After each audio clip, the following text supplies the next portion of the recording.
Test. Test. 1, 2, 3.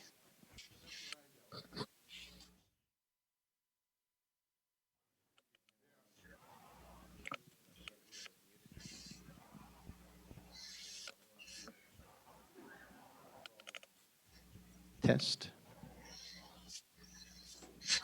Test. Test.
People that are still sliding in and coming at their own pace today. But thanks for those of you that were able to make it. Today's pieced together a little bit, so we'll hopefully still be able to provide you what you're expecting. And we had food and hot coffee, so we got you part of the way for sure. So as you can see, Tamra's going to join us from home. She lives up, is it Ainsworth, Tamra? Is that where you live? I live south of Ewing, which is southeast of O'Neill. About three hours and 15 minutes from Lincoln. She lives north, so and It's up in the middle. and so it's nice that she's able to do this from home, and she was going to stay today and then try driving home in this. And if you've looked at radar at all, we're in good shape compared to what they're getting up there. So it's glad that we're able to get her home safely and she can join in. And so then rest of today is a little different as well. Justin McMicken had some health issues, and so he luckily found Adea as a someone to be able to deliver some of his work, and you've been working on it as well. So Justin was confident. He's thought that you probably knew it better than him. So it will be good to go there.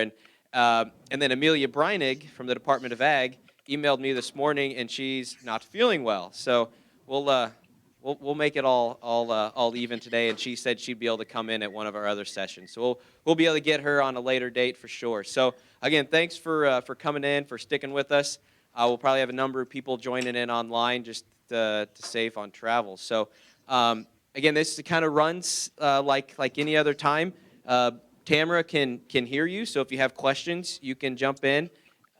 You might have to yell at her if you want to interrupt, but we have a camera here where she can see you, just might not be very big. So again, thanks again for Tamra, and we'll go ahead and let her go ahead and start. Again, I want to thank Bayer. Bayer sponsored today's event. They probably didn't know they were going to sponsor something that was so messed up today, but they'll we'll thank them later. So again, thank anyone if you know that works for Bayer for supporting. And so I'll go ahead and turn this over to Tamra, and we'll go from there.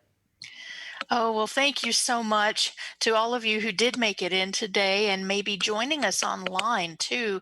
I want to say a special thank you to both Tyler and Jim for making this work for me remotely from home, because after seeing what was coming, I really didn't want to get stuck there for another day or two. And I'd already been gone from home since Sunday. So I am really excited to talk to you this morning. I know at least one of you, I think two, has seen most of this program that I have planned for you. So please bear with me. And I do want to take your questions as we go through. But when I look at my screen, you're in a tiny box and then you're even tinier. So you'd have to be really loud or holler at Tyler to get my attention. But I am happy to stop when you have a question, okay? Well, this past year in 2019, we had several concerns as we turned over a new year in the area of corn disease and soybean disease. And I want to talk to you in particular about two of those, and then just a smattering of other things that were a bit unusual and may have caught some people off guard. And so the second thing I want to tell you too is my internet is a tiny bit slower than what you might have. If at any point the video or the presentation at all becomes a little garbled, let me know and I'll shut off my video. And that's one way that I can improve the quality for you for the sound. One thing that we are watching very closely in 2020 is a disease called tar spot of corn. And if you've been watching some of the agricultural trade magazines, you've probably already heard about this, and you know that it's already been in states east of us since about 2015. And during that time, we've watched this closely, and we thought it would be a few more years before we had to worry about it. But I think after today, you're going to be convinced, like I am, that I believe we will confirm that in Nebraska in 2020. Here's a little more. So, this disease is caused by a fungus, and the one that's been identified in the United States is Phyllochora matis, that is up here in the upper left corner. So, in Latin America, where this disease is originally from, there's actually two different fungi that can cause it, and they're often found together and believed to make the disease worse when you have both. But at this point, we've only got the first, Phyllochora matis. And again, it was confirmed in 2015, and they blamed one of the tropical storms for bringing those spores up into the middle of the country and dumping them in the Midwest. And then it was confirmed after that disease developed in northern Indiana and northern Illinois. The black dots that you see on here are the diagnostic sign of this disease, and each black dot represents a fungal reproductive structure called a stromata, or here more correctly, an ascomata, because this is producing two different types of fungal spores. And those spores are what get splashed or blown around. They land on a leaf surface, and if conditions are right and they have enough moisture, they germinate and then infect that leaf and cause another lesion. Very soon after they land, they're very, very tiny black spots, and you'll have a hard time seeing those. But as they grow and disease progresses, they can get quite a bit larger, up to the size of about a pencil eraser. And so when you see these black dots, there's a couple things about them you should know. They are raised slightly above the leaf surface, and sometimes, especially with a hand lens, you can see that when you look at the edge of a leaf. But in spite of that, even when there's this many ascomata on a leaf, I was not able to feel them when I rubbed my fingers across it. I was trying to find a way to easily describe to you how to identify this disease. Luckily, there's not many things that look like this except for insect frass. And so that's the most commonly misidentified problem as far as, I guess frass isn't a problem, but we identify it as tar spots sometimes. So if at any point during the season you see something on a leaf that looks like black dots, be sure and try to rub that off. And if you can rub it off, it's not tar spot, because these are deeply embedded in the leaf, either on the top or the bottom surface. And so let's watch for that. But the second thing you might see less commonly is a ring, a necrotic ring right around a few of those ascomata. And that's called a fisheye ring or a fisheye lesion. They haven't been very common. And in fact, in some areas, they've confirmed different fungi are inside that extra ring. And so we have a lot to learn about this fungus yet. The unfortunate news and why it's important we pay attention to this is, even though the first 3 years or so they never saw any yield loss, they didn't see severe enough disease in those eastern states to cause any real impact on corn. During 2018 and 2019, that was not the case, because in some areas under very severe disease, they measured up to 50% yield loss. And again, those are extreme cases. And one thing that we want to make sure you're aware of too is that they also measured when you have or you have to have at least 20 to 25% of the leaf area covered on a plant before you ever begin to experience disease losses or yield impacts. And 20 or 25% is about what you have in that leaf on the left. And one of the ways that they believe that this disease is causing yield loss or impacting the plant's function is that these ascomata are pressing against the vascular bundles where water is moving and nutrition is moving through that plant. And so it might be impeding movement of those critical elements to help us fill grain. So in 2019, this is the distribution map of counties shaded in red where tar spot was confirmed. And this is primarily why I believe that we are going to confirm this in Nebraska this year. Take note of that website up at the top. You will have access to that, of course, and you can follow along as well. And so when you look at this map, you know it started in northern Illinois, or northern Indiana and northern Illinois, and it has spread from there. And so in 2019, we knew it was in central Iowa, around Ames and Iowa State University. And so they knew it was there. And that was in the second week of September when they confirmed it at Iowa State in some of their research plots, communicating with my counterpart. Within 2 weeks after that, on the first week of October, it had already been confirmed in these western Iowa counties, within one county away from the Missouri River. And so the weather during that month of September was cool and wet. We had some rain systems move through, and the temperatures in particular that are most favorable for this disease are a little cooler than what we would expect. So 60 to 72 degrees Fahrenheit is optimal for this disease. Not to say that it can't be active at other temperatures outside that range, but it's most active in that time or in that temperature range. And so you might remember we had quite a bit of cool, wet weather during the fall, and that's really part of what held up harvest for us because dry down conditions were not good. And in fact, later on, that impacted grain quality for us. It is actually quite possible, if you look at this map, you can already see one county confirmed bordering extreme southeast South Dakota. It is very possible this has already arrived somewhere in these extreme northeast Nebraska counties. And Amy Timmerman, extension educator from the area, and I went through and we did some pretty intensively scouting in the area. We never were able to find it, but that's not to say that it couldn't be there at low incidence. And so that is something I really hope that we'll all be looking for, especially in the easternmost counties in Nebraska. And so you can see all the way down here across, and now even in Missouri, extreme northeast Missouri, they've confirmed it. But one thing I think might look interesting to you, and so let's move forward, and I want to show you a little bit more about what this disease progression has looked like. And so my counterpart, Darcy Tolenko, over at Purdue University in Indiana, wanted to show how this story has developed over time. And so I want you to look in 2015. These are the counties, about half a dozen or so, where the disease was first confirmed.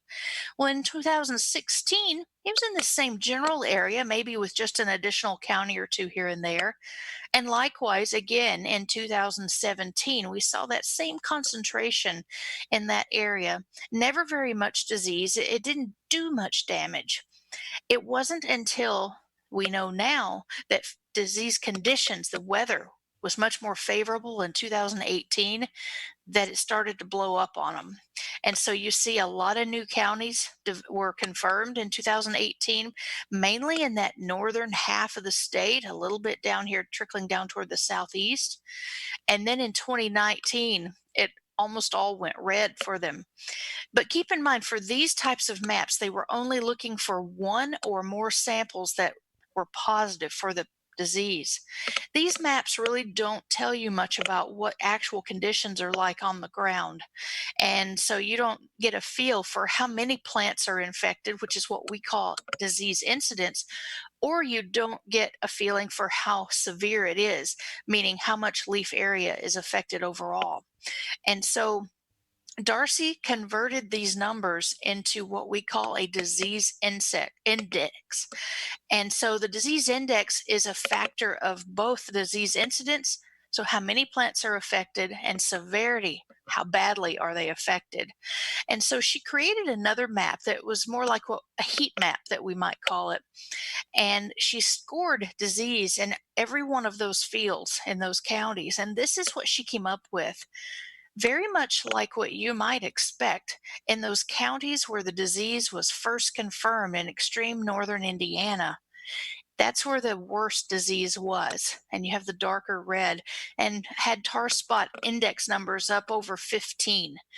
As you got further away from that area, you still had disease, but the severity and the incidence diminished the further away you got until when you're in the southern part of the state, you don't have any disease. And so you can more clearly see that gradient of disease. This distribution and the change over time is very typical for movement of a disease and its development of an epidemic in an area. I like to show this because I think it helps explain at least one possible scenario that we might experience here in Nebraska once the disease moves into the state. And so if this scenario plays out, what it tells us is once the disease moves in first or the pathogen gets here, we don't immediately need to be thinking about treatment. Our first line of defense is just knowing where it's at so that we can watch it. And part of the reason that we want to know where it's at is because we know now that this disease overwinters very well, even in these cold, temperate climates in northern U.S. And when you look at a map of the U.S. and where this disease is distributed, you'll see there is a little clump of it down in the southern tip of Florida, most of it in the Corn Belt up here in the Midwest. So let's focus on that. And on my screen, I know it's a little bit blurry when we blow that up, but hopefully it looks better on your handouts that Tyler printed for you. So a few things I want to also point out here that were surprises. In the pale yellow, you can see where the disease started in those two states. And then in increasing color intensity with the dark yellow, the light orange, dark orange, you can see how it spread in which year between 2015 and 2019.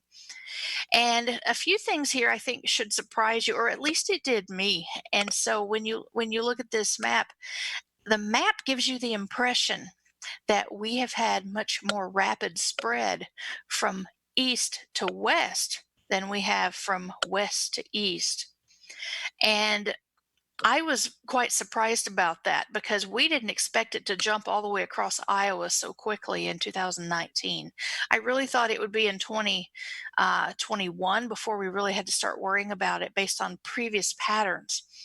But when I talked to Tyler about that and why, when most of our weather patterns seem to move from a west to east pattern, why it would move more quickly, seemingly east to west. And this year, he pointed out that in 2019 we had more weather systems where we got wind out of the east. And Tyler, I welcome you to jump in there if you want to say anything else about that, or even at the end. But I think that might be a really good explanation for why we saw that movement, and it has perplexed quite a few people, at least with this disease right now. The second part about this that I want to point out to you is that the way this map is set up, it appears that you have not had the same movement west to east. And so you don't see a lot of color showing up over here in Ohio. But this is the part where I'd like to emphasize how important it is to not overinterpret what you're seeing. The counties that are not lit up in orange or red don't necessarily not have disease. In this case, I don't have a counterpart that's over there beating the bushes looking for tar spot to light up counties. And so they know it's there, and it's quite common, they tell me, in Ohio, but they haven't made an effort to really plaster the county with color and get the word out about tar spot that much just yet. And so that's in contrast to what our plans are. We very much intend to look very closely for this disease, and we want to light counties up to make people aware of it. And we want to be able to monitor it over time and watch its increase. There are a few factors that we don't know what to anticipate about this disease. And so our colleagues in the East, where a few of them have, for instance, irrigation, there's not a lot of irrigation as you move east of Nebraska, right? But there are some special areas in, for instance, some places in Michigan. And one of our colleagues has some horrific images of disease and tell us that it's much more severe under overhead irrigation, like what we use under a pivot. And so I'm concerned about that. And I think it warrants some attention.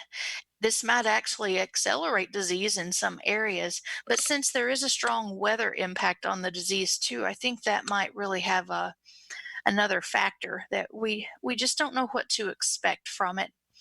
But I think immediately I don't expect that we'll need to treat. But if we have favorable weather conditions, that could all change.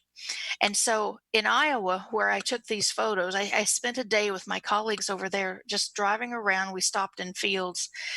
Some of those included their research plots.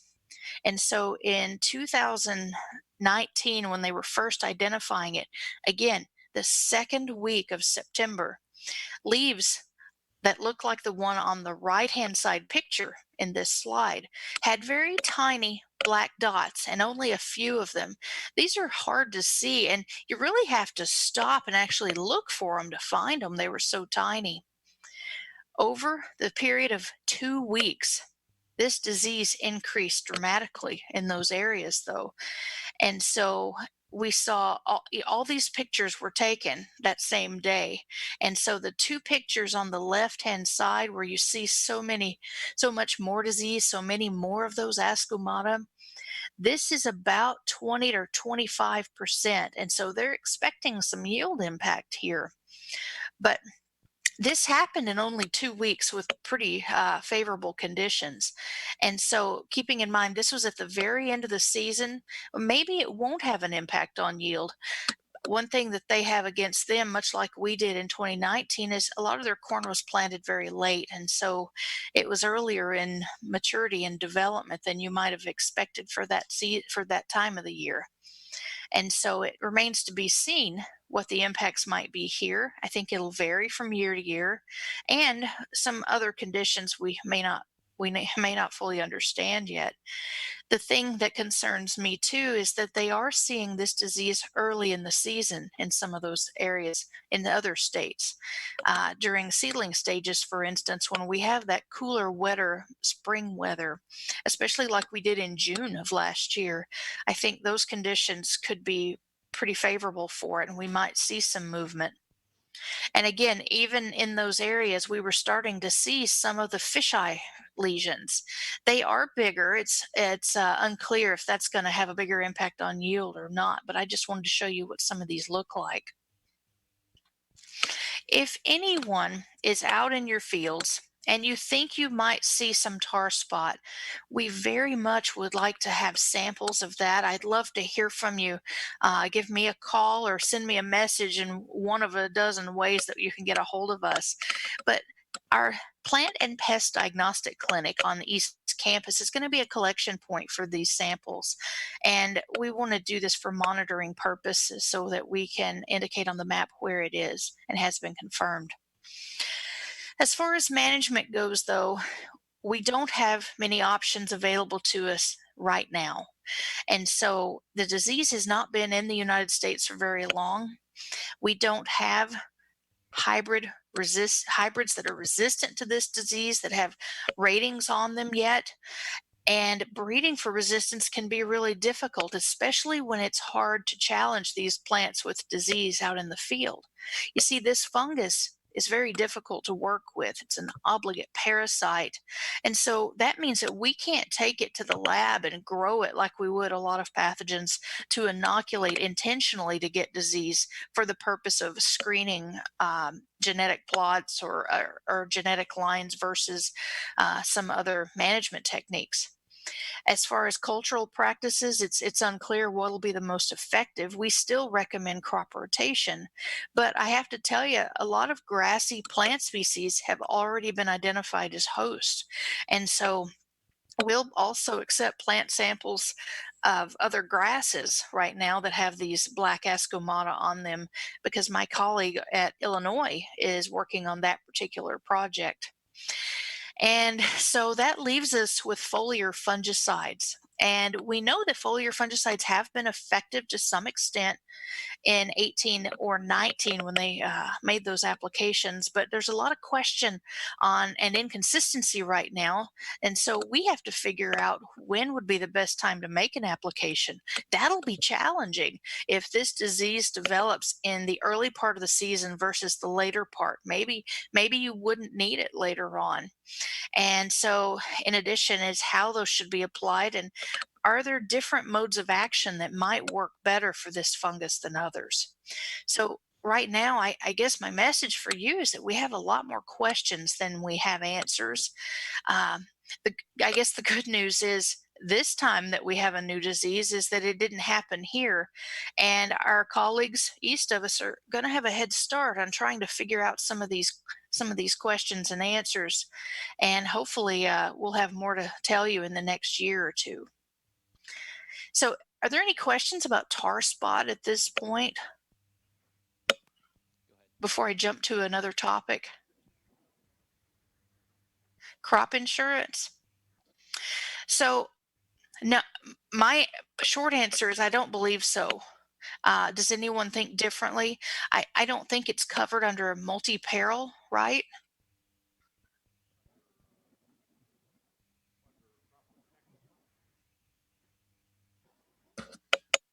Gross dollars, it will have an impact because you'll have reduced yield and you go to the market, therefore you will have better protection if you're in revenue protection plan.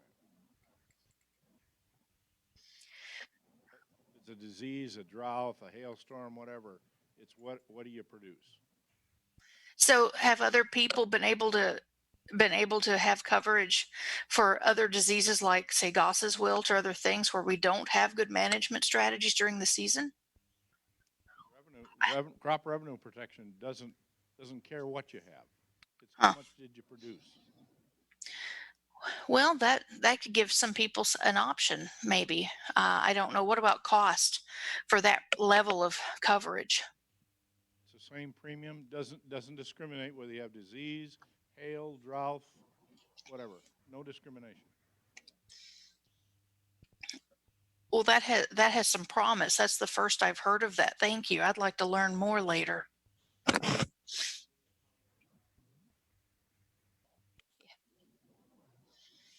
Uh, I don't know what they are right now. They've got some probable results where I think they know it is, but I don't know any of those species yet. Grasses in general is what he said we should be looking at, but I don't know what the answer to that is now, and hopefully he'll have something before the season starts that we can share more widely.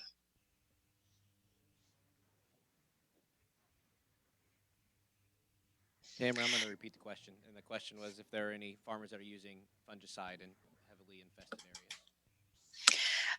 I believe there are a few that did try some things and with mixed reactions, but part of it was a factor of when it developed, and so that's why I said we've had some mixed results with it.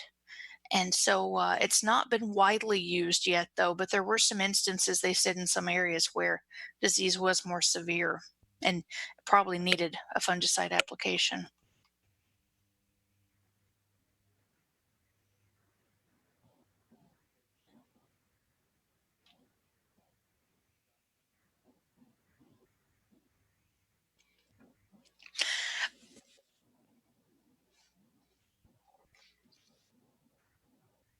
We I'll have repeat the question there, Tamara. Sorry to interrupt. The question is if they've jumped in and used old seeds from seed banks to see if there's any historical corn or hybrid that may have some resistance to this. I don't know if they've gotten that far for tar spot screening. We have done some of that ourselves from the PI introduction station held by the USDA in Ames, Iowa, for bacterial leaf streak up next. But um, they're there. You know, the real problem is I don't know that they've got a really good procedure yet to screen.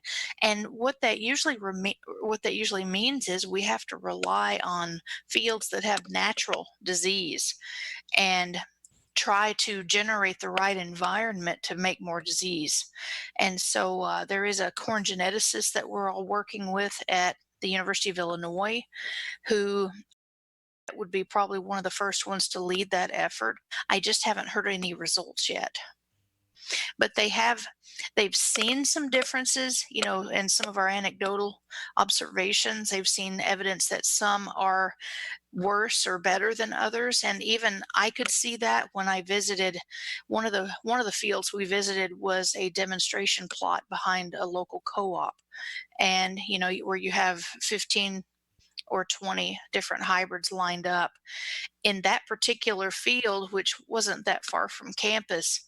You could hardly find the disease at all in any of the hybrids except for one, and it was significantly worse there. So it's going to matter which hybrids, and even before we have commercial ratings available for those hybrids and seed catalogs, I think it's always worth talking to some of the seed agronomists because they have ideas of which ones may perform better or worse in the presence of that disease or others, which has been a message we've been also talking about with bacterial leaf streak too.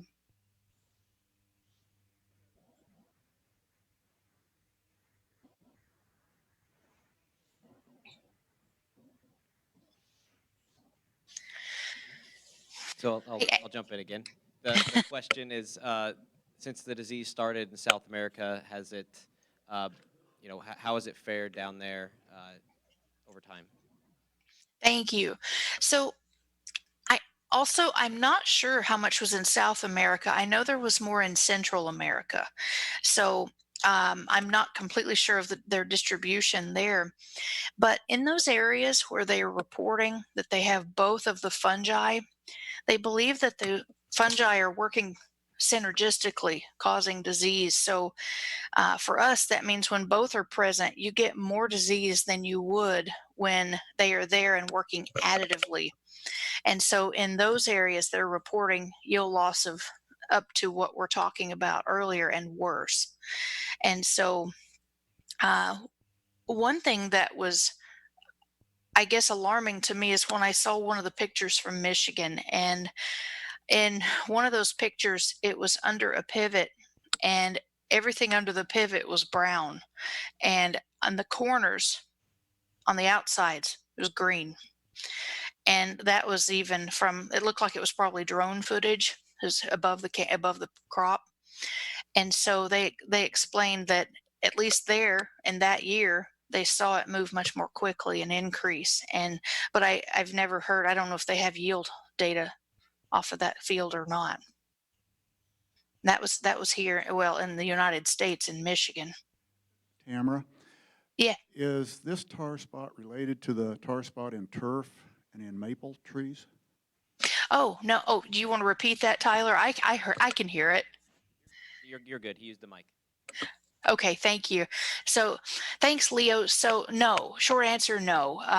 Different fungus. It sure does look the same, though. So, I don't know if the rest of you have seen tar spot on maple trees, especially. There's big black lesions that are bubbled up, raised. It literally looks like tar or paint splashed on those leaves, which is exactly what this looks like on corn.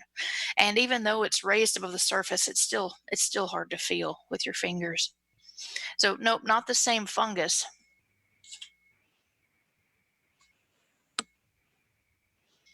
Okay, Is that it? I think that's it for now. All right, let's keep going. And some of you have been involved in this program in the past, and I know you've seen some of this information on the bacterial leaf streak. I want to give you an update on where we're at with that because we've got more final data on some of those experiments now, and I don't know if we had that last time, but I'll go through this. And of course, this disease is one that you've been hearing us talk about since 2016 when we confirmed it in Nebraska. And it was a really big deal. It caught a lot of attention because this was the first place in the United States it was confirmed in Nebraska. And before that, it had only ever been confirmed on corn, anyway, on corn in South Africa. But it had been down there for over 40 years or so. Since it's been confirmed in the United States in 2016, though, they've also confirmed it now in both Brazil and Argentina. And based on some genomic data comparing our cultures of bacteria from Nebraska, Colorado, and Kansas to those that they collected in South Africa and those collected in Brazil, it appears that our bacteria are more closely related to those from Brazil, and it gives the appearance that our disease may have originated down in South America and not in South Africa, as was earlier believed. But locally, what we look for are these lesions that usually develop in the lower canopy first, but that's not always the case if we have strong wind and rain events. And so sometimes we see them up high, but look for irregular wavy lesions between the veins. They can be tan to brown, but the yellow discoloration is often very striking, like you can see in this picture. But when you look closely at those lesions, you should see a really irregular margin on there. And that's very typical of bacterial diseases, whether it makes little lesions like this one or big wide lesions like Goss's wilt does. My former student, Tara Hartman, I know you've seen a version of this map. And when she finished her project, we were up to 74 Nebraska counties.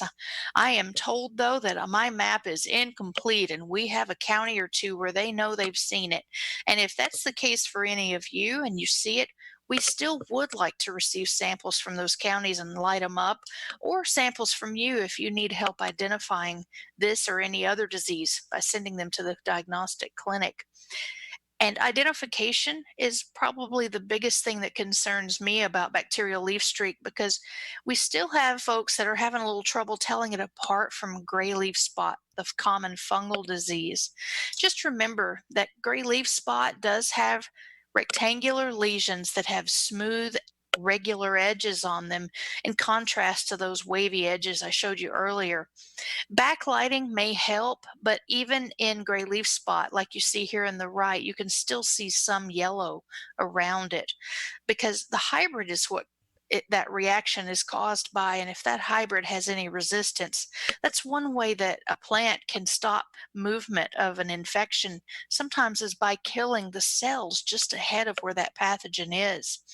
And so the big key, I think, for me is if you see it developing early in the season, V4, V6, V8, just know that's probably not going to be gray leaf spot because during the early part of the season, during our normal weather conditions, that fungus that causes gray leaf spot is not going to be active because it needs very warm, humid conditions.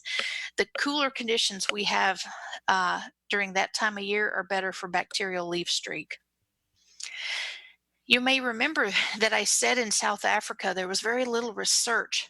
I'm sorry, did somebody have a question or a cough? Okay, I'll keep going. So the work that was done in South Africa was focused on host range because they started to see this bacterial disease on a lot of other species in grasses that we don't have, more tropical grasses, even some palm tree species, one of them being coconut palm, which we didn't care about any of that. It was more about the sorghum species and some of the grasses that concerned us, including the Johnson and Sudan grass, because some of these plant species can occur in or near cornfields in the United States. And so what Tara did is she had by the end, she had tested 53 plant species that had seed sources from the U.S., mainly from Nebraska, not all of them. And she wanted to test those, and they're divided into three categories. And so you have three tables coming up, counting this first one. I want to tell you how they're laid out. And so on the right-hand side, we have listed the non-host, and I'm going to highlight that with a green box. The second part is on the left side, and that's where you have plants that were identified as hosts. And so if they developed symptoms like oats did, and that was the variety Jerry, or rice, we not only tested Jupiter, but she tested 5 total hybrids and inbreds versus this pathogen. And that was somewhat alarming. The good news is we don't have a lot of acreage of oats here, and all of these trials were first conducted in the greenhouse. But what Tara did after that is to take those plants that were susceptible and plant healthy ones in a cornfield that had bacterial leaf streak. And so both of those tests were conducted. And when she tested a number of different perennial, pasture, turf, and landscape grasses, you notice most of those plants were not hosts. And so if you're a golfer, you'll be glad to know creeping bentgrass is not a host, and a number of other things that you'll find in your lawn and yard, like Kentucky bluegrass. But the list gets longer on the bad side here too, though. 3 of our most important perennial prairie grasses were confirmed as hosts in greenhouse tests, including big blue stem, little blue stem, Indian grass, orchard grass. And in particular, big blue stem you see up here at the top with 3 stars next to it actually has the 3 stars indicate that it was also susceptible when it was moved to the field and grown out there under natural conditions, and it developed disease lesions. And so that was a little bit uh, alarming. It tells us that that one is probably more susceptible to the rest of them. And that's especially so because the field trial of this project was in locations in 2017. And 2017 was not a very conducive year for bacterial leaf streak anyway. We didn't have much of it in our corn that year. And so seeing it on big blue stem was even more alarming.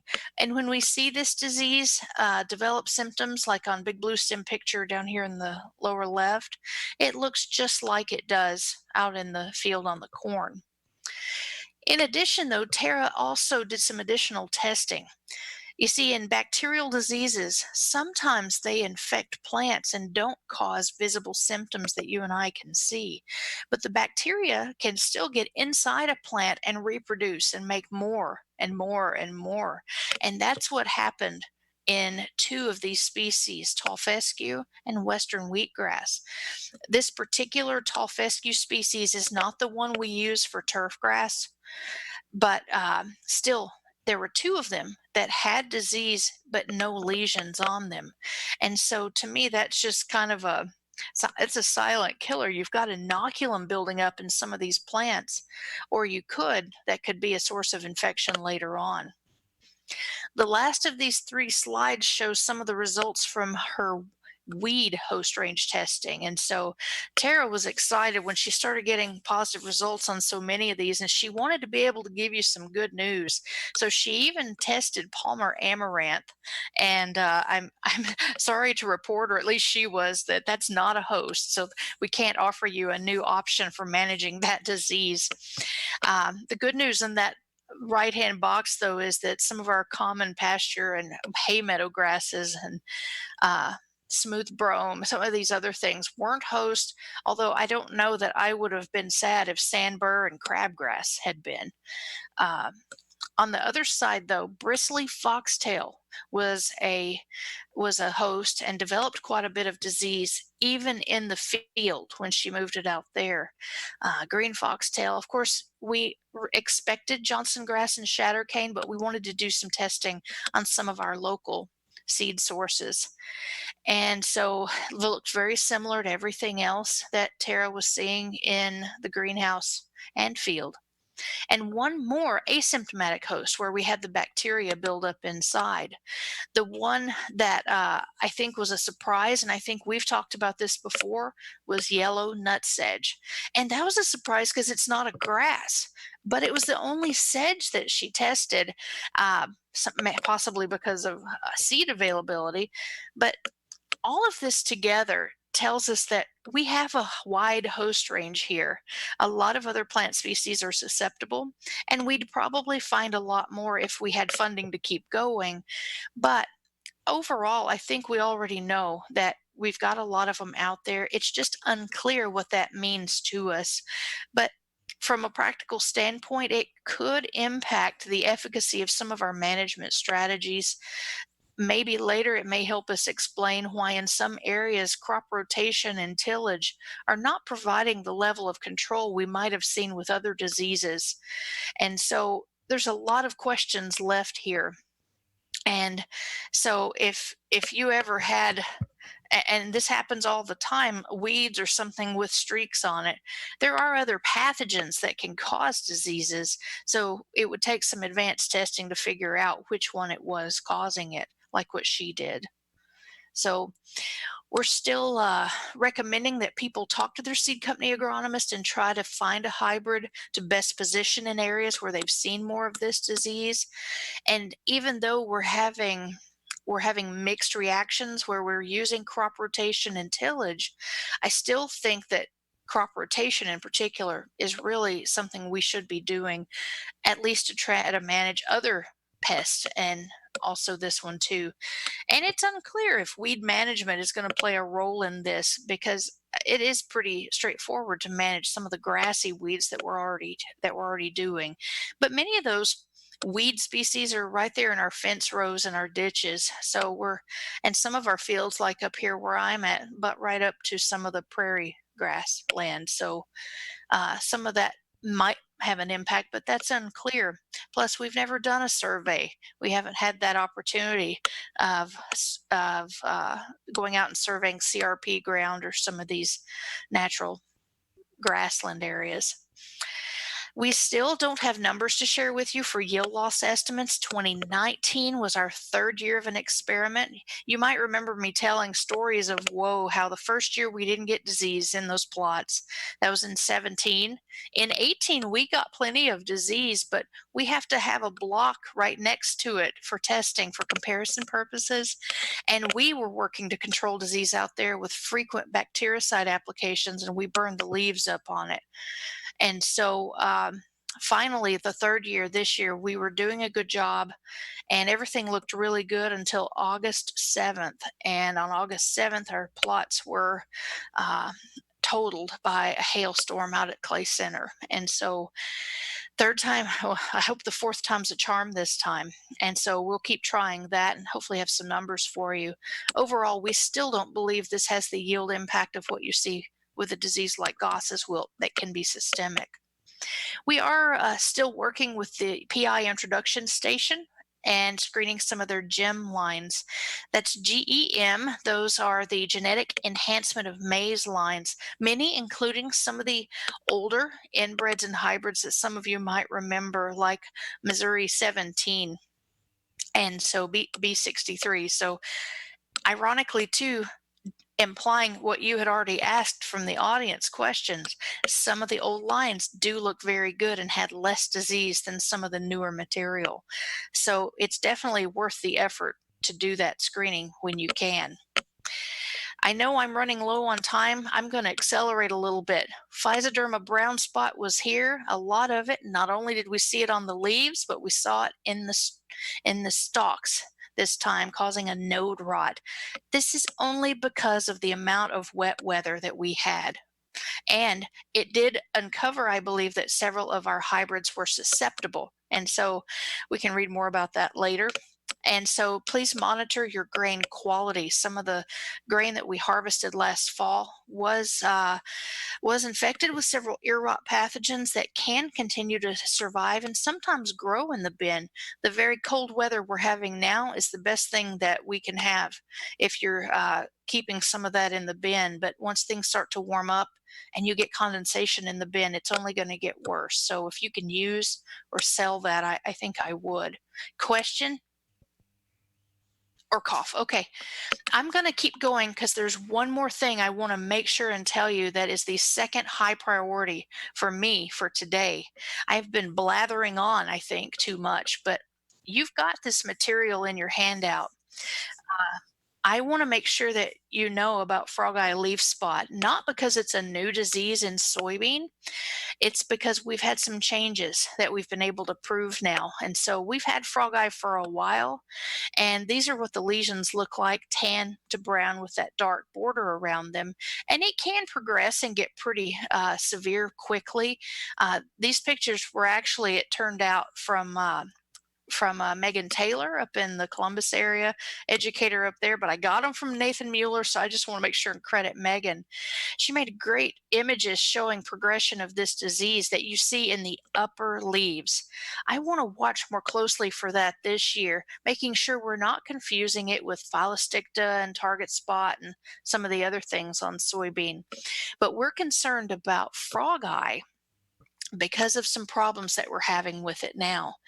And the overall issue is, although we have resistant varieties for it, what we've noticed is that in spite of the fact that we've been able to manage this very well with strobilurin, or what we now call QOI fungicides, in the past, that's not necessarily the case anymore. And so since 2010 up through 2017, all of the counties on this map were confirmed to have fungicide resistance to this and this pathogen. And so that was before they were able to confirm it in several counties in Iowa, and now also 4 counties in South Dakota in 2018. So last year at this time, I was saying, we've got to start watching for this. We got to look for it. And in 2019, in August, I got some calls from some folks in northeast Nebraska that were concerned that their fungicides might not have worked for frogeye. And so we collected a number of samples, I think up to 10 to 12 samples that represented 10 Nebraska counties. And every single sample came up positive for fungicide resistance in this pathogen. And these samples were sent off as a batch to my colleague in Kentucky who does this testing.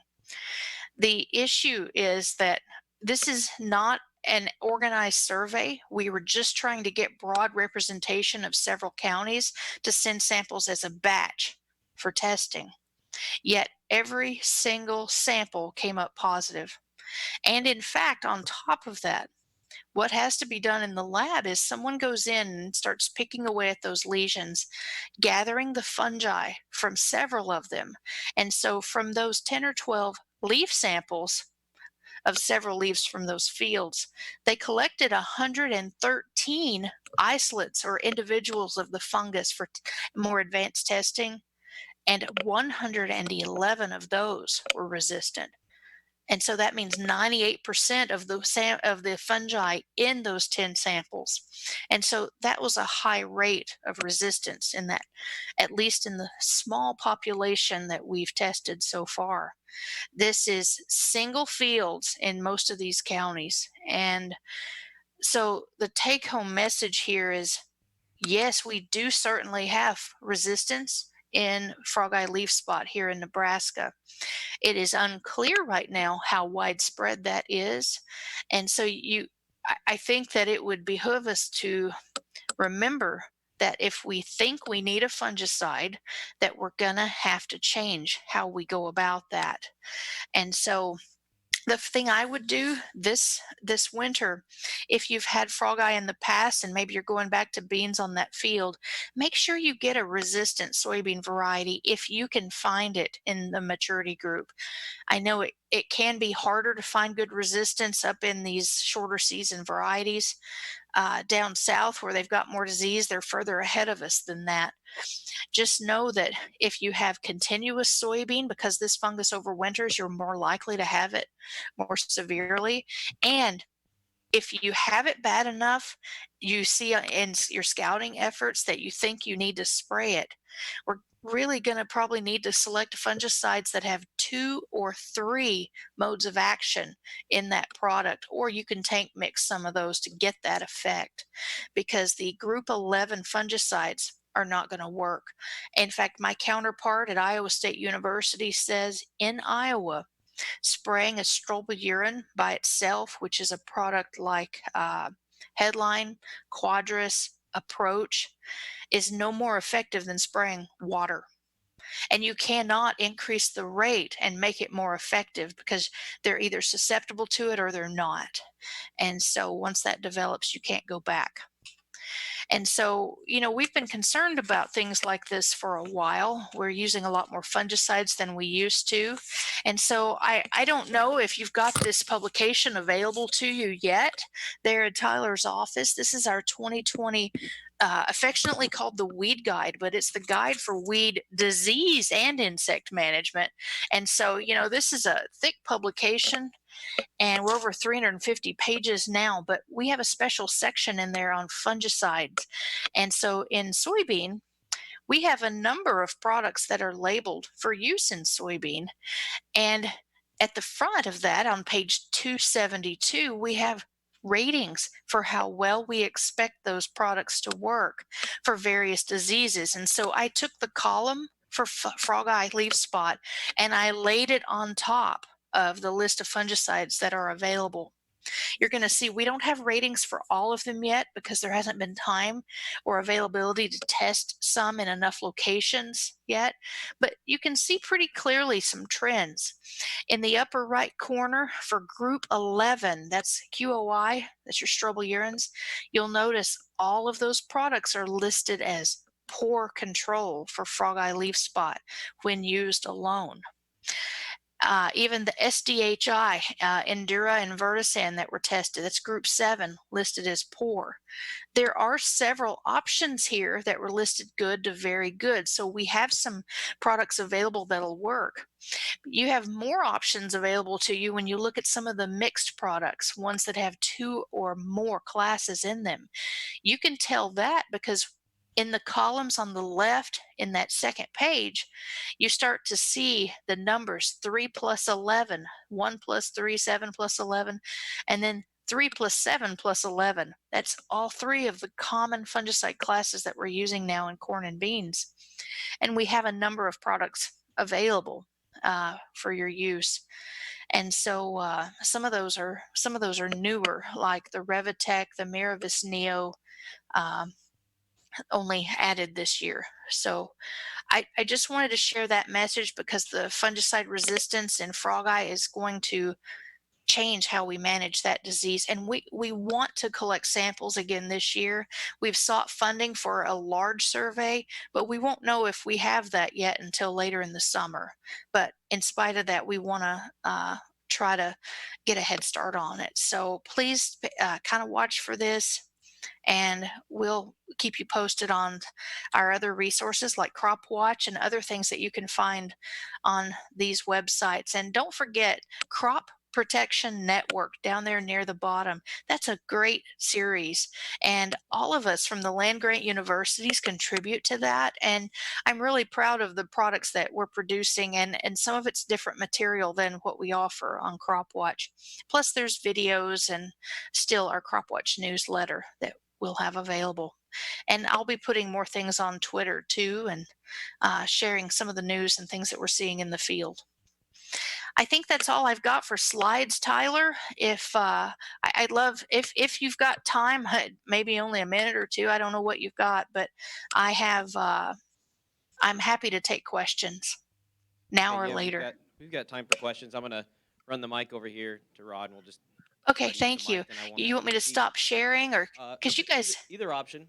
We can. Okay, because you've got copies of all this now in front of you. Now I can see you better.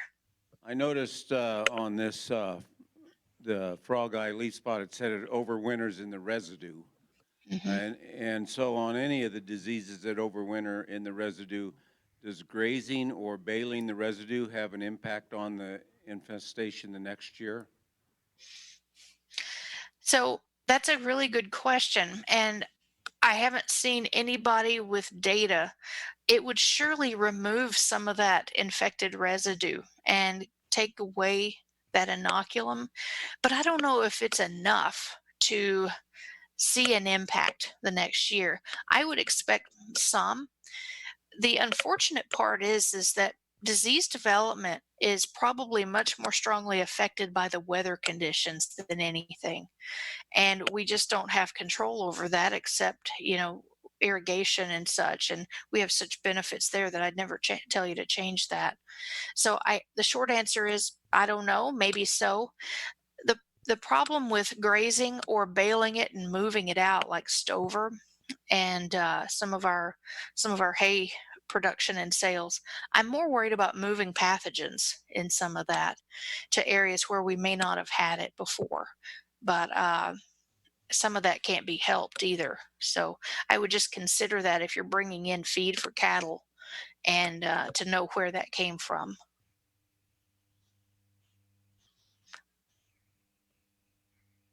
That's an unclear answer for a difficult question. Sorry. Okay, I'm If you, not seeing any questions right now. So we do have one. Hold on. I got a little anxious. sure thing. How does Frogeye Leaf Spot affect yields? So did you? I only heard the first part. You said something about frog-eye leaf spot. Yeah, how does it affect yields? Frog-eye leaf spot. Oh, yield. Yes. So in southern states where they've been dealing with it for much longer, they've recorded yield loss of up to 30%. And now keep in mind, I give you numbers based on what is shared. These are the worst case scenario. That's probably not the normal result. It would be up to that number. In Nebraska, in the areas where we've been seeing it at the severity we have it, I would say we've been seeing it more at 20-25% in the worst case scenarios. And you know, the last 2 years, we've seen more of it up in my neck of the woods in the northeast quarter of the state, probably because our weather conditions were more favorable, maybe wetter than what we did in other areas.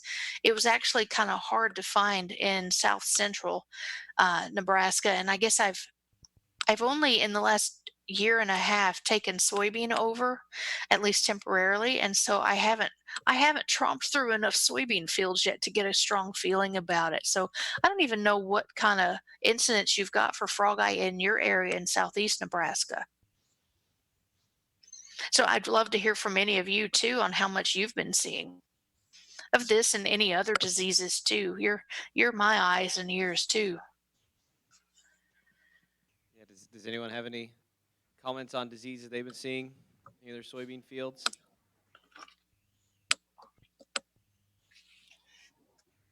They're disease free in this area, so Well, that's we should study it excellent. harder.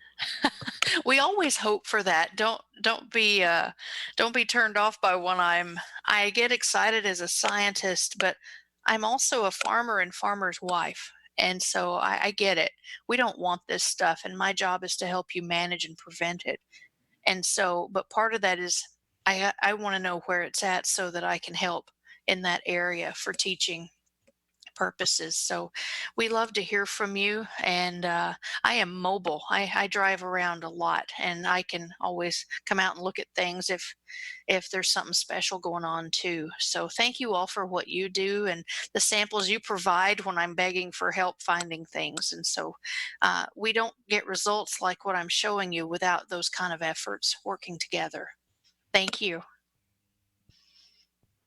Okay, well, thanks, Tamra. Appreciate it.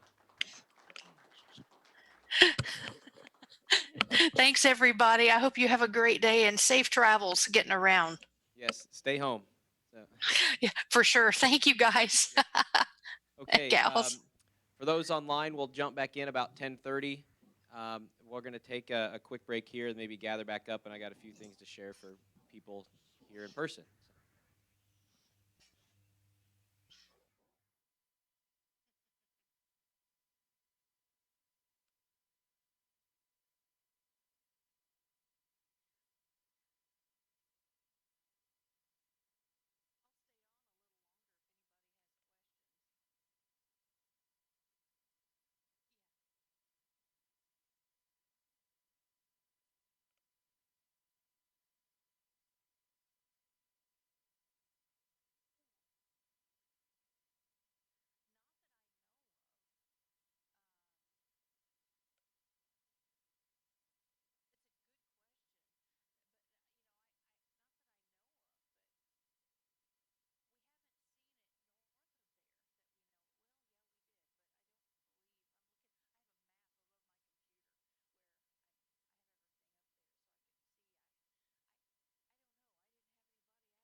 got almost straight up 10:30, so hopefully you all grabbed a few snacks on your way back through.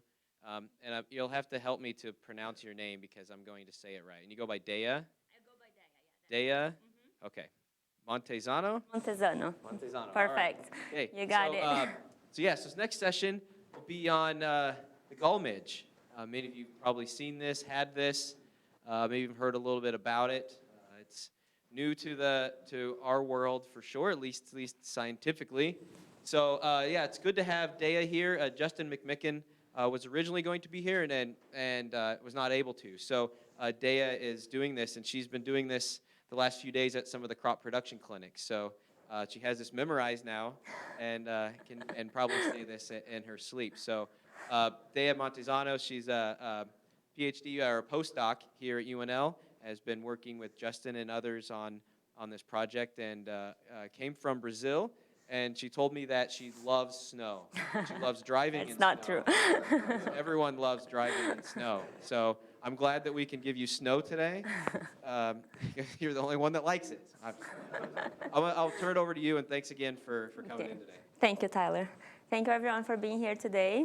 So as Tyler said, I'm filling in for Justin. He had this emergent surgery, and he called me, and he asked me to give this talk. I was on my way back from Brazil. It was 105 degrees there when he called me. And I'm like, I think I can do that. So I'm going to talk about the soybean gall midge. I believe most of you heard about this pest at this point. And I don't know if you had problems in your, how many of you had problems with soybean gall midge last year? Okay, good. And not good, but not good, sorry. So I'm going to tell you what we learned in 2019 and what we are planning on doing in 2020. So this project, it's most focused in Nebraska, but we have several other researchers working across the country. We have Erin Hodgson, she's located in Iowa. We have Adam Varenhorst, he's in South Dakota. We also have Bruce Potter in Minnesota. And those are all locations where they are having issues with soybean gall midge. Most of us have Twitter accounts. So during the season, if you want the most up-to-date information on soybean gall midge, we try to post everything that daily, everything we are finding, everything we are researching about this pest. Mainly Justin's account. He's better at updating social medias. So this slide gives us lots of confidence when you think about soybean gall midge. Those are most of our lab members that are currently working with soybean gall midge. We are trying to cover as much as we can on this pest because we know it came to stay and it will be very challenging to manage this pest. So we have Vilma Montenegro. She's a master's student and she's working on insecticide timing and also adult emergence. When was the best time to apply insecticide to control soybean gall midge? We had Regina. She was a research scholar here last season, and she was working on hail damage and how it can impact soybean gall midge infestation. We have Generus. She's an undergrad student, and she's doing a very interesting work on larval movement, how these larvae, if they can move and infest new plants once a plant dies because it's full of larvae. I'm not going to show their results this time because we don't have time, but I'm going to show Amy Hover's research. She's a DPH intern, and she was working on an alternative host last summer. I'm going to show what Amy found. And that's me. I am a postdoc research in Justin's lab, and I focus more on bioassays and how insecticides are actually working, like how can we use better dose and what's the best mode of action to control this pest. And colonies, I have spent lots of time in the greenhouse trying to develop a colony. Once we have a colony for this pest, it will give us much more confidence in understanding the behavior and the biology of this pest, because that's what we need to know to better manage any pest in the field. And also several field trials with insecticides that we did last year, and we are going to repeat several this year again. We have Nick. She's in Northeast Nebraska with Thomas Hunt, and she's working with tillage and edge treatments. I'm going to show some of her data from last year. Mitchell, he is located in Iowa. He works with Erin Hodgson, and he does work similar to Vilma, but on the top of the insecticide, he's also working on emergence modeling that we can predict when this pest is going to emerge in the field. If you have corn and you know about Western corn rootworm and Western bean cutworm, they have very good modeling, and we can predict early in the season, around February, March, when this pest is going to emerge. So it put us one step ahead to better manage this pest. We don't have that for soybean gall midge yet, but Mitchell is working on that on his master's experiments. And recently we hired Revenit. She working more in the science part of soybean gall midge. Since it's a new pest, we don't know anything about it, where it came from, the background. So she will be working on molecular markers and population genetics. So we will have a better understanding if it's endemic from here, if it came from somewhere else. So a little bit of history. I believe most of you heard about this pest before. We believe it's around as early as 2011. There are some reports from 2009 in Nebraska City that some farmers reported they saw this pest. But it was, until 2016, it was just low level of concern. It was just showing late season infestation. So it was most documented on previously injured soybean plants and also diseased plants. So they didn't really think it was worth doing any research. Since it wasn't causing economic damage, it was hard to get any funding to develop any experiments on this. But in 2018, it started showing at least 2 months early in the season, and it was already causing significant injury, and it was widespread in early infestation in Iowa, Nebraska, South Dakota, and it was recently discovered in Minnesota. And in 2019, Justin finally identified it as a new species. So it's a brand new species, and having it as a new species, it's not good.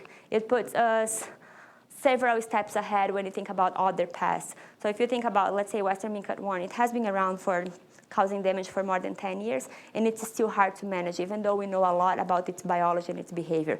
And this pest, we know nothing. Everything we know is from last year's research, and I'm probably going to show you everything we know about this pest in this 1-hour presentation. So it's not good. It's going to be very challenging. So here is some field injury. This picture here on the right is from 2018, and you can see this range of infestation that starts on the edge of the field, and it goes inside, and it decreases as it gets inside the field. Most of the plants here in the edge are completely dead, and this one particularly, it is 400 feet inside the field. This range, this is from 2019. Some farmers believe it decreased last year, that it was going away, but what we have seen, as you can see in these pictures here, it is still here, and we believe it's here to stay, unfortunately. So this range of picture here shows different stages of the infestation, and this one here, it's around V5 stage of the soybean plant, and the plant is completely dead, and it was early in the season. It doesn't really, as a researcher, it doesn't really bother us because this plant died early, and as long as we have a high population, the soybean plants around that plant will compensate for that one, and it will still produce yield. What really bothers us, what really worries us, are these plants here. Those ones took longer to die. So it was in the field, it was competing with other soybean plants, so it will decrease. The yield will decrease more when we have this kind of infestation than this kind of infestation because of the competition during the season. So we'll be focused, those are one of the things we'll be focusing this year to understand this complexity of infestation by soybean gall midge. Here is a close-up on a plant level infestation. If you are scouting, this is what you should be looking in the field, this blackening spot in the edge of the plant, the base of the plant. If you see this blackening and if you pull this plant, you'll most likely find these white larvae or orange larvae once they start molting for late instars. We broke this plant all the way through, and you can see we have just very little green tissue in it. So this is how the larvae will kill the plant. It will start chewing from outside, and it will kill all the vessels that it transports nutrients, sugar, and water in the plant. So eventually, this is how the larva will kill a soybean plant. So if you are looking for scouting next year, what we recommend is the corn-soybean interface field. You don't need to go super deep in the field. The first rows of soybean you will already find. So you just walk one step and you break the plants. They will break very easy if they are infested. And you'll see, I will show pictures further in this presentation how you can see that the orange larva that you see in the base of the plant. Some observations from last year, we believe areas with dense vegetation has more infestation. And also, if you have early planted soybean fields, it's most likely you'll find more, if you're in a high risk, you'll find more infestation. If it's late planting, you'll start seeing damage around R3 and R5 stage. I'm going to show some studies we did last year that helps us to explain why this happened. So here's just some science side of this genus. This is genus Rosiliella. There are around 56 species worldwide. We have 16 in the United States. And the funny part is that the only one that feeds on soybean plants in the United States is Rosiliella maxima, the soybean gall midge. They have very diverse hosts. And since 2003, they have identified nine species. And they are all like in Russia, Australia, all around the world. So this book here, Justin likes to say, if you have trouble sleeping at night, this is a good book you can read. It has more than 700 pages, and it's pretty boring. It talks pretty much about specifically this genus of fly. So fly is already a boring thing, so reading a book about flies is not something you want to do. So here is where we have most of the information we know about this genus. Not about this species because, as I said, it's a new species. So here is new information from this year. We knew it since early season, but we were very cautious to tell it to everyone because we had to check all the boxes to make sure it was actually a new host. So we were able to identify yellow sweet clover and alfalfa as an alternative host for soybean gall midge. We did larval morphology identification. I did the DNA sequencing, and also Amy, the DPH student, she was able to rear one adult from sweet clover. We don't know yet what's the ecological role of these hosts in the field. We're not telling you to go and kill all the sweet clover and alfalfa you see out there. We are still trying to understand how it will impact the population of soybean gall midge in Nebraska. We'll be doing more research this year. What we know is that what we found was low numbers compared to what we see in soybean plants. To give you an example, I think it was on sweet clover, and we found maximum of 20 larvae in one plant. And on soybean plants, we can find up to 200 larvae in just one plant of soybean. So we are still understanding what's the role of these two new hosts for soybean gall midge. So this is the current distribution. In 2019, it was identified one new state, Missouri, and 31 new counties. So currently we have 5 states and 92 counties. When you look at this map, you think it means it's spreading. This is not what this map is showing.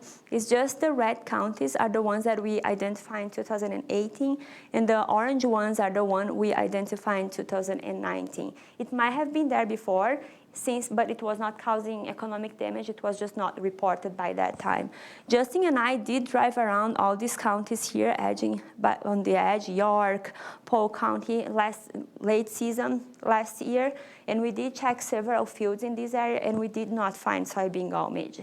So next year we will be doing the same, and if we find it, we will be able to tell, okay, it is spreading because we did check those fields last year.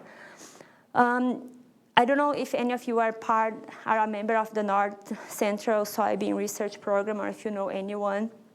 We got a very important grant this year from them, so if you know them, you should say thank you, because without this funding, we would not be able to do half of the research we are doing. We got this funding, and we will be able to serve all 12 states, the Midwest states, and we will also be able to test 700 lines of host plant resistance. So it will help us to give hopefully more management for soybean gall midge. So next year, by the end of the season, we will have more information on the distribution of these pests, thankfully to this funding that we got from the North Central Soybean Research Program. So once we start looking for things, we find new things, we find more things. This is the white mold gall midge, the Karchamaya caulicola. It was found in Minnesota, in this area here. If you remember this map from early season last year, all these counties here were marked as soybean garbage infestation, but they saw that it is actually the Carchamaya caulicola. This is not, it's not an economic pest. It won't cause economic damage. The only problem we need to be aware of this pest is that it can be misidentified with soybean gallmage. So we might be treating for this and it's actually soybean gallmage, Carchamaya caulicola. We don't have this in Nebraska. It was not reported yet, but it's very hard to distinguish, mainly during the larval stage. This is when we scout and we look for larvae. It's very hard to tell the difference between both. So if you think you see something in your field and you're not sure if it is soybean gallmage or Carchamaya, you can send it to us. You can contact Justin, and we will be able to tell if it is Carchamaya or if it is soybean gallmage. So adult collection, this is how an adult look like. You can see how small it is. This is actually my finger, so it's a very small fly. You most likely won't see it in the field if you're just walking around like you can see other pests. But if you look closer, it's very easy to identify because it has this pattern of black and white colors in the legs. And this is a female. It has the ovipositor in the end of the abdomen. So this is how we collect the adults. We have these cages in the field, and they emerge and they go, and we catch them in these mason jars.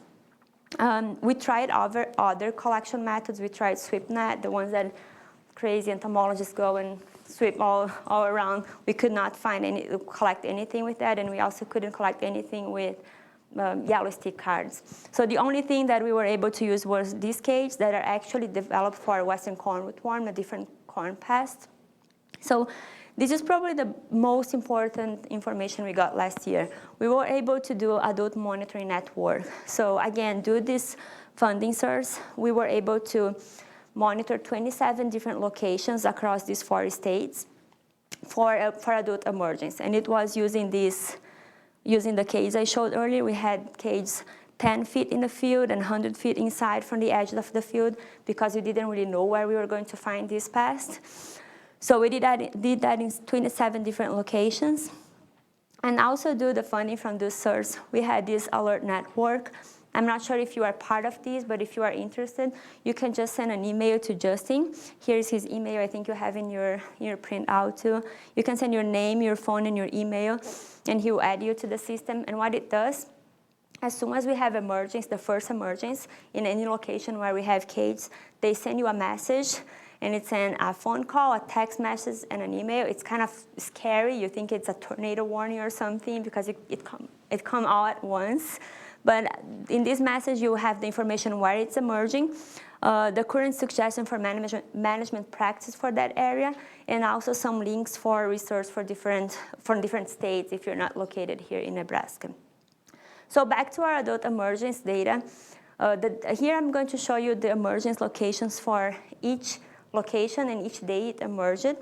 So the first one we had in June 14, and it was in 2 very different locations. It was in Eagle, Nebraska, and the other one in northwest Iowa.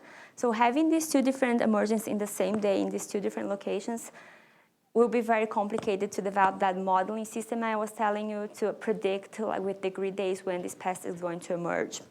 So essentially within a week in Nebraska, we had all emergence, and it followed this pattern of moving north. So this is what we want to see. This is what Mitchell back in Iowa will be helpful for him to develop that system to predict the emergence of soybean gallmage. So the next number that you see in yellow here are the variation in total number of overwinter adults that we captured per site. So you see several different high numbers, like here 98, and right close to that number we have just 3 adults.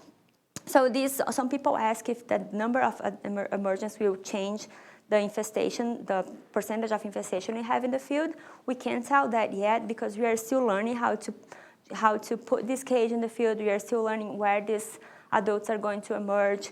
So this is just the way we are positioning the cage in the field. So this is probably the most important information we got last year, and this is not a good one. This is the duration of the emergence, how long the overwinter population emerged in the field. And we had up to 23 days. And if you think about any management practice, any insecticide in the field, nothing will last that long in the field. If it's 3 days like we had in a few locations, great, it will be easy to control. But as you can see, we had 23, 20, 19, even 10 is a high number. So it's telling us two things. One, it's going to be very hard to manage this pest. Two, not only one single tactic will work, we will need to have a integrated management for soybean gall midge. Sorry, I'm not giving you any good news so far, right? So now I'm going to focus in this area here, where those are the locations where our lab had the cage, so we were able to check these fields every day, including 4th of July, Saturday, Sunday. Our students and Justin were there every day checking this cage, so we have very good information for this area. So here I have just as I said, East Central Nebraska, the emergence for this area. Here are the number of soybean gall midge adults we collected, and the bottom here are the months. So you can see we had emergence from June 14 all the way to September 6. Again, this is a lot for any pest emerging that long in the field. And what we saw for the first generation, for the overwintering generation, is that they came all from last year's soybean field. So what it's telling us is that they are overwintering in last year's soybean field. That's why we are putting our first cage in the season to catch the overwinter generation. And the first and the second generation came from this year's soybean field.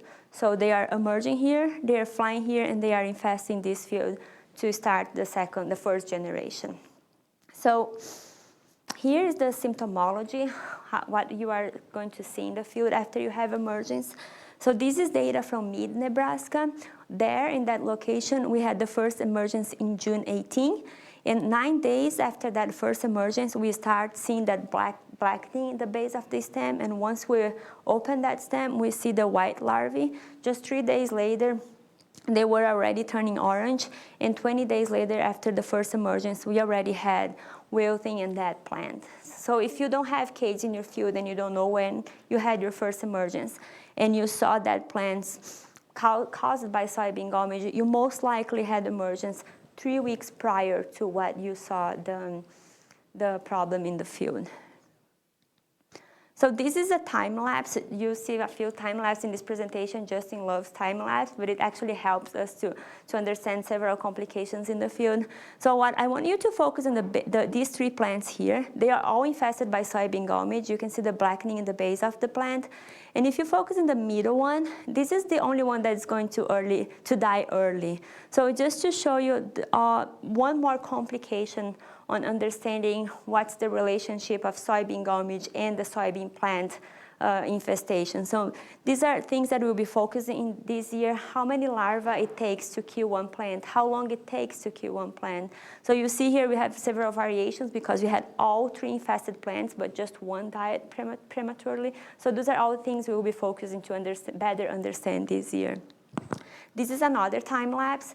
This is a greenhouse time lapse, and here you see this adult female here. It's probably hard to see in this video, but here is this fly, and it's moving up and down in the stem of the plant, and eventually it will stop, and right here, it is laying egg in the stem. So this is an information that we really want to know, where and when the females are laying eggs. And it's good we know, but the bad thing is that it's laying eggs inside the tissue of the plant. So that is adding one more complication in the management, because there is no way we can target that egg because it's inside. There is no insecticide that will reach that target. And once the neonates emerge, they will be already protected by the stem of the soybean plant. So back to our emergence information. Here are the source where we collect the adults. This is one of our fields in Nebraska, and here are the cages, the way we position the cages in the field. As I said, we didn't know where it was going to emerge from, so we had cages everywhere. We had cages in last year's soybean fields. You can see we have different distance in the field. We also had cages in the ditch by the road to see if there would be something emerging from the edge. We also had cages back here in this tree line. We had 3 or 4 cages here, and this ear corn. So what we saw for emergence was that 98% emergent from last year's soybean field, and just 2% emergent from the ditch and from the tree line. So it is, again, it is overwintering in last year's soybean field. And using that information, we want to understand, to determine the days between generation, how long it takes from the overwinter generation to start the first generation. So using that, the cage system, we look the days, the day they emerged here, and when they would emerge in the adjacent field for the first generation. So the days between these and these are the days they take to go from adult to complete one generation. So what we saw here, and it was constant in most of our locations, these are all the locations we had cages in Nebraska, and this is one location, but we had several cages in each of these locations. So we saw that they take anything between 28 and 32 days to go between generations. We had 2 exceptions. One was in Belden, Nebraska, but this area, it has topographic issues, so we can't really trust in the cages in this area, but all the other areas, we had very good control of the cages. And Eagle, Nebraska. Eagle is, it's a very good field. We had several cages, so we can tell that in this area, we had up to almost 45, 50 days of difference between overwinter generation and first year, and for the first generation. So looking at this field, what happened here was that this farmer, he planted late. I know most of you didn't plant as late as June 7, and you don't want that. But what happened here, he has his first, the overwinter generation coming from last year, emerging in June 14. This was our very first emergence in Nebraska. And he didn't have his first generation until August. We would expect for these 28 to 32 days be here around July 19, but he didn't have anything emerging here. So what happened here was that his field, the first generation matched with the V3 stage of his field that was late because of the late planting. So we believe that there is a relationship with the stage of the plant and the soybean gall midge development. It will depend on the stage of the soybean for these flies to lay eggs and complete development. I know this just one field, just 1 year information is not enough to make you believe that it's stage dependent. So based on these observations and also other observations in mid-Nebraska, we decided to run this study where we evaluate the impact of planting date, have different planting dates on soybean gall midge infestation, and what it will be the injury to soybean. So here we had this study, and it was a randomized complete block design with 5 replications, and our replications were 5 different planting dates. We had May 1st, the first one, and every 2 weeks up to July 1st. We did it in Eastern Nebraska Research and Extension, the center, and it was soybean on soybean rotation. It means high risk for soybean gall midge infestation. So here, for this study, we look at adult activity, using the same cage I showed for the emergence. We had the mason jars where we collect all the adults that will be emerging in that area. So here we also focus on the soybean plant development, how it overlaps with the emergence of this fly, and obviously larval infestation. For larval infestation, we did 2 evaluations during the season. One was in July 12, 24 days after emergence, and the other one, July 26, 40 days after emergence. And we look at 20 plants in each, from 2 rows, and on these plants, we look at the percentage of infested plants. For the first evaluation, we harvest every plant by hand, and we brought it to the lab, and we opened every plant to see if we had larvae inside, because early it's hard to see that blackening spot. So we want to know for sure if those plants were infested or not. And for the second evaluation, we did it in the field. So we just broke these 20 plants, and we look if we see any infestation like this. As I said earlier, if you want to scout, that's what you need to do in the field. You just break the plants, and you easily see these orange larvae inside the plant. So this is how we did our second evaluation. And we look at the percentage of infested plant in each row. So before I show the results, I want to show you, this is the same graph you saw early, but here is just for NREC, just where this study was conducted. So the number of the soybean gall midge emerged, and here the days of the season it emerged, and the three different emergence dates. So it's going to be very easy, but I will break it in parts to explain it better. Here is the 5 different planting dates and the stage of each soybean plant overlapping with the emergence. What I want you to focus here is the early development of this plant. And here is another time lapse that will help you to understand. I want you to focus on the base of the plant. These plants start cracking around V2, V3 stage, and it's natural. It's part of the expansion of the tissue of the plant, and it will start happening around V3 stage in all plants, and it will increase as the plant gets older. And there is this observation that was made across all states where this pest is occurring, that this stage will be crucial for the flies to emerge and lay eggs in that plant. As you saw the video, it will look for a place in the plant where it had an opening or a wound where it can put the ovipositor and put the eggs inside. So we believe this cracking will be crucial, and it happens after V3 stage.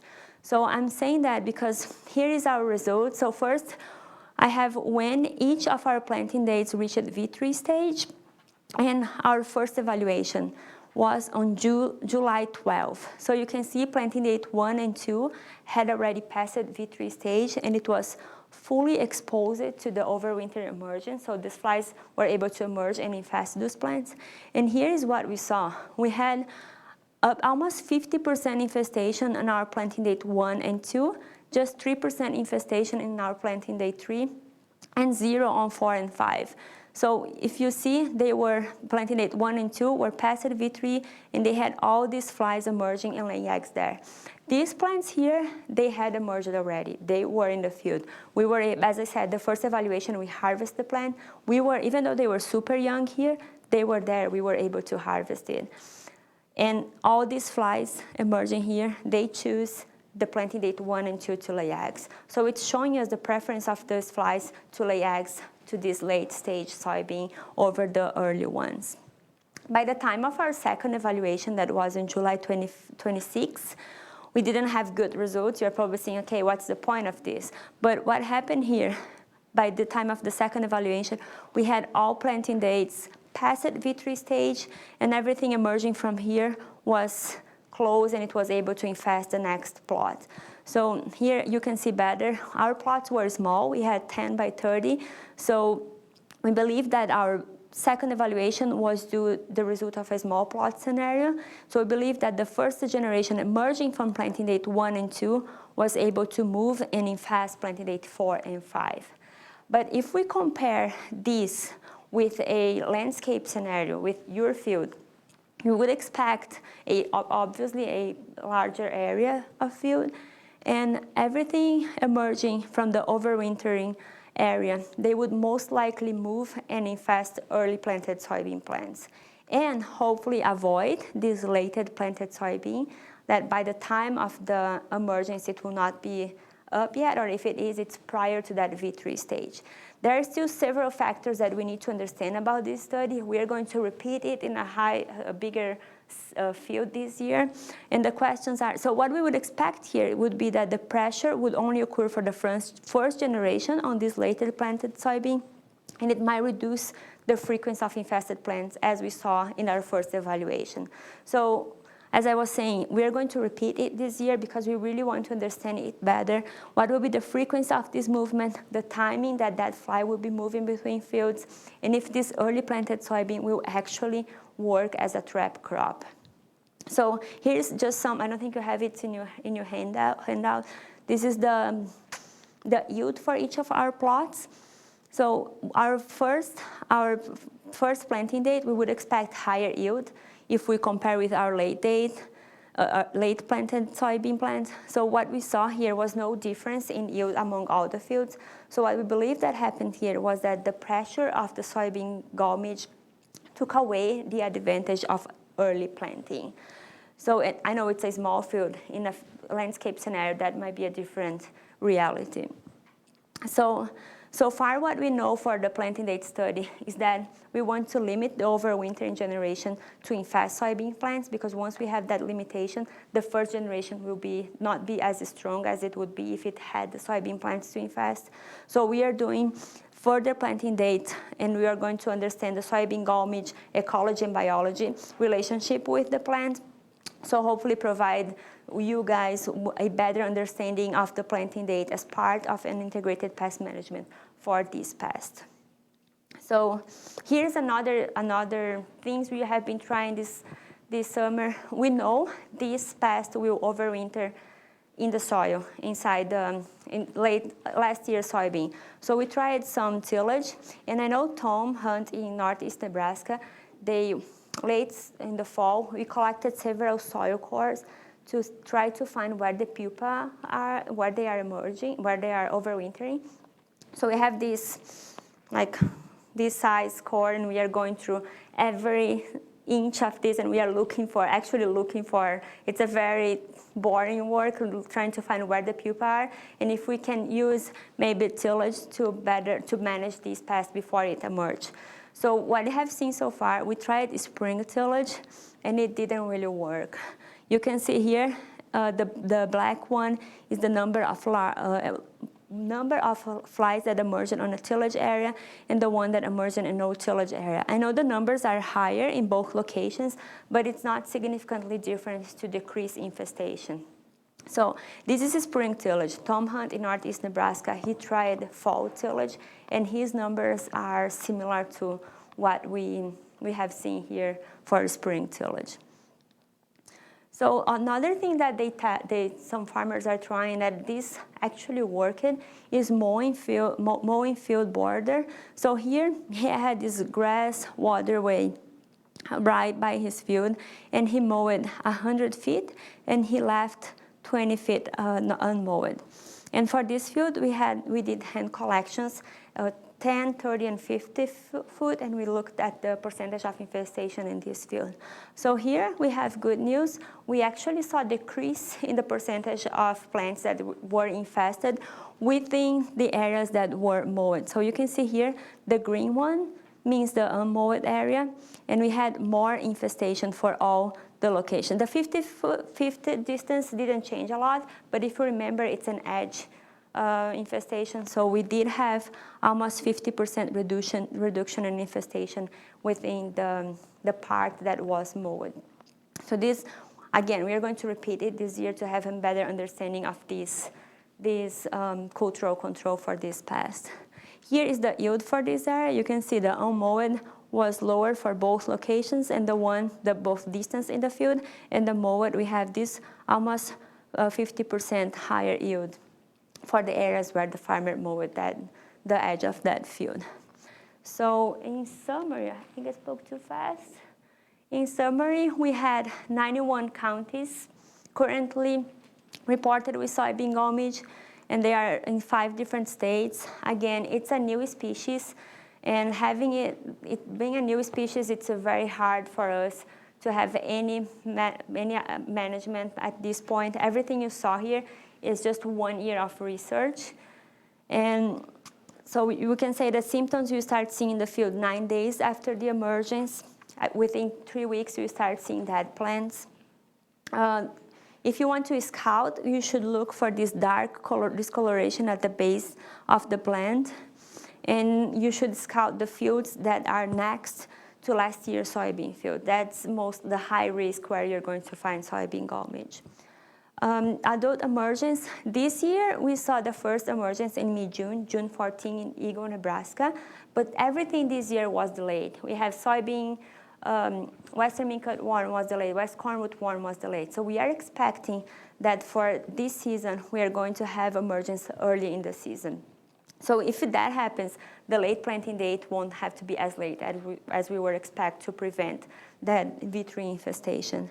They have 3 periods of activity. So if we can control the overwintering, it will help us to have a first generation weaker than it would have if we don't control the overwinter generation. Extended overwinter emergence, 23 days. Again, there is no chemical that will last in the field that long, so it will be a multi-tactic, multi-approach to control this pest. And it can include late planting, seed treatment, foliar treatment at the time that we know it is the plant is the fly are going to be laying eggs in the plant. again, it will emerge from last year's soybean field. And according to our planting date study, it will be a stage-dependent infestation. It will need that breaking in the plant to lay eggs and start the development in that plant. And again, management is difficult. Everything we tried this year, nothing provide complete control. So it will be a integrated approach to control soybean gall midge. So saying that, I am open for questions, and I hope I can answer the questions. If not, we can address Justin. Yeah, if you have, here you go, Lee. Yeah, if we could develop a strategy to control that overwintering larvae before it comes out. Mm-hmm. In your experience with this midge, would that greatly reduce then the number of midge in a surrounding field, or would we be wasting our time trying to control that overwinter? So, as I told you, everything is one-year research. And what we saw in that eagle field in Nebraska, the one I showed, I can probably go back here, this one here, that farmer, he probably missed the overwinter emergence. And we would expect that he did have yield loss, he did have decrease, he did have infestation in his field, but for the amount of flies we saw emerging for the first generation, we would expect much higher infestation compared to what we saw here, compared to what we saw in mead, where we had the overwinter generation attacking the entire field. So I can tell you for sure you are going to prevent 50% infestation because we don't have that information yet, but this is the best information we have so far. If we prevent the overwintering emergence, the flies emerging, they won't have any plant to lay eggs in, but again, we have other hosts, so they might move around, find other hosts, and come back for the first generation. But not having that entire soybean field will help to decrease the first emergence. I cannot tell you any numbers, but this is the most we have seen for this first year observation. Okay. In our rotations, where we're going corn behind soybeans, and we've got overwintering in that soybean residue, are you looking at what we can do in our corn production program to try to reduce those number of adults that will come out of that soybean residue? Because that corn's going to be planted before those soybeans are. Mm-hmm. And we have probably a greater number of insecticides we can use in the soil. Corn when we're planting corn or applying materials in corn early. Are you looking at anything like that, looking in the rotational crop, the corn, able to control those adults coming out? Yeah, the only thing we saw now, we looked now, was the tillage that we showed, and we didn't really have good results for that. And when it comes for insecticide, we tried several things this year. We didn't try any soil insecticide yet, but we tried like pyrethroids, organophosphates, and some worked very well. Well, not very well. It showed some 6 to 10 yield increase, but some didn't show any result. And that is most likely because of the extended emergence. It extends for such a long period of time that it's going to be very hard to use any insecticide to control. When it comes to rotation, I can't really tell you right now, but I can see, I know the only thing we have done for last year, like corn, was tillage, and that didn't really work very well. What about, if I don't use this a dirty word, wheat? What if we added wheat after corn before soybeans? Would that extra year of no soybean make much difference? And maybe you just answered this, but didn't know if we had to extend that I think soybean.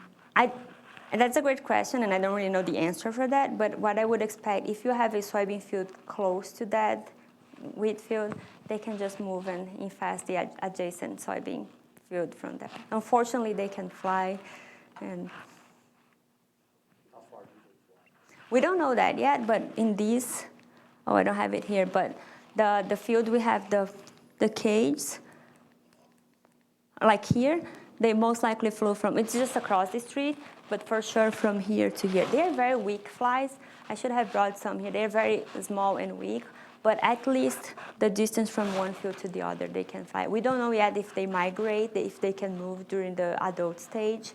So that would be a good, for migration, when we know that will be very good information.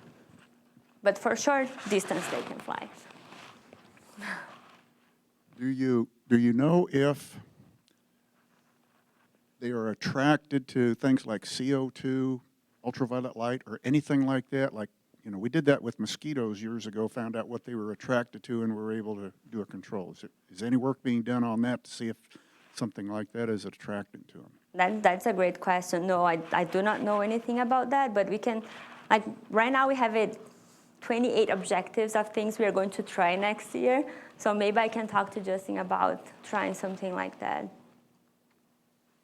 Couldn't we make the assumption, since it's been spreading from state to state or from county to county, that these boogers can fly more than we think they can? So the spreading thing, we don't really know, because as far as last year, it wasn't causing any damage. So there was no one looking in the fields to see if it was there. So we can't tell if it is spreading. It might have been there prior, but it wasn't in a huge number, so it didn't concern nobody. So the ones that, the counties that we didn't report last year and we report this year are the ones that we didn't check last year.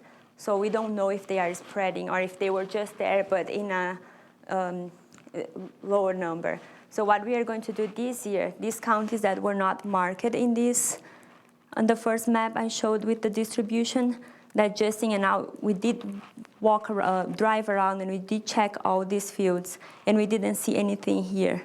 So if we see anything here this year, we will be able to tell that they are spreading. But as far as right now, all these new areas here, they were reported in 2019, but they were not checked in 2018. So they might have been there before, we just didn't check for it because it wasn't causing damage.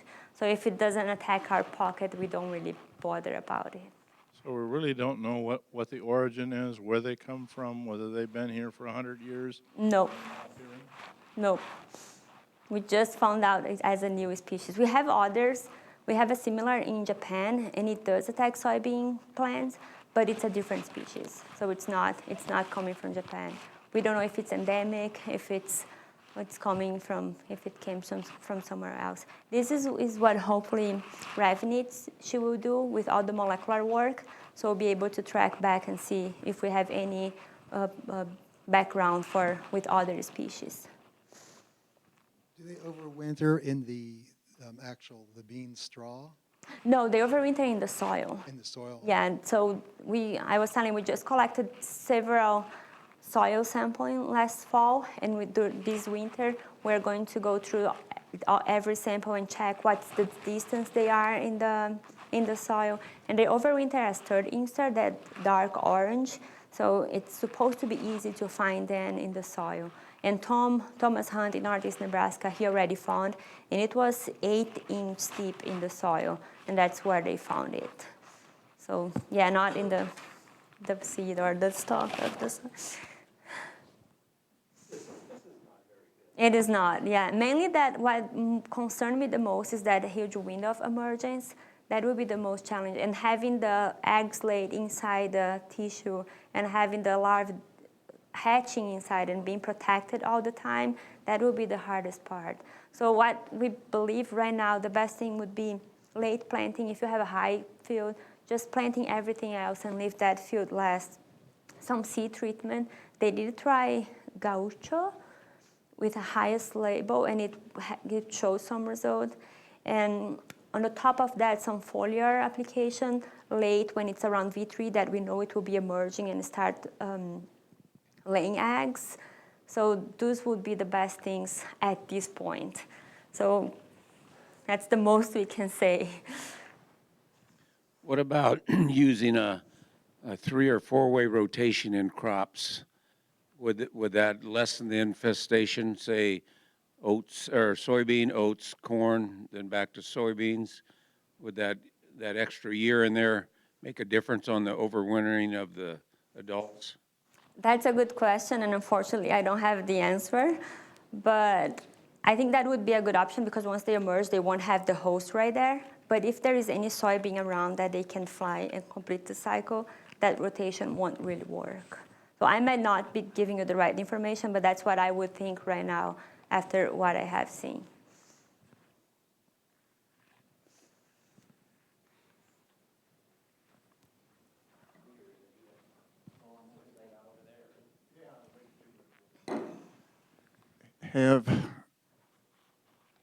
Has anybody worked with any of the organic growers where they're not using insecticides, but are using things like flaming to control weeds and a few things? My question basically is, what temperature does it take to kill that larvae in the soil? And is flaming a possibility in road soybeans to be able to heat soil to a level to kill that larvae? We haven't tested that, but that would be something we could test along with the tillage studies we are doing.